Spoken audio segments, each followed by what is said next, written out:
ಸೇರ್ಬೇಡ ಅಲ್ಲಿಗೆ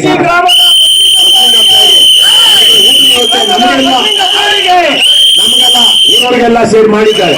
ನಿನ್ನೆ ರಾತ್ರಿ ಬಂದಿದ್ರು, ಅದೆಷ್ಟೇ ಎಕರೆ ಜಮೀನ್ ಇದೆ ಅಂದ್ರು. ಅವ್ರು ಯಾರೋ ಹೇಳಿದ್ರು, ಎಷ್ಟೇ ಕೇಳಿಲ್ಲ. ನಾನು ಹೇಳಿದೆ, ಕನಕದಾಸರದೊಂದು ಮಾತಿದೆ ಕಣ್ರಪ್ಪ, ನುಡಿ ನಡೆಯುವ ಕಾಲದಲ್ಲಿ ದಾನ ಮಾಡದೆ ಇರಲು ಅಡವಿಯೊಳು ಕೆರೆ ತುಂಬಿ ಬತ್ತಿದಂತೆ. ಅರ್ಥ ಆಯ್ತು ಅಂದ್ರಣ?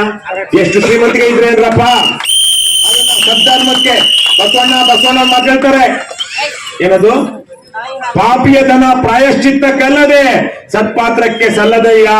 ಆಮೇಲೆ ಅದನ್ನ ಹೇಳ್ತಾ, ಶರಣರಿಗಲ್ಲದೆ ಮಾಡುವ ಅರ್ಥ ವ್ಯರ್ಥ ಕಣಯ್ಯ.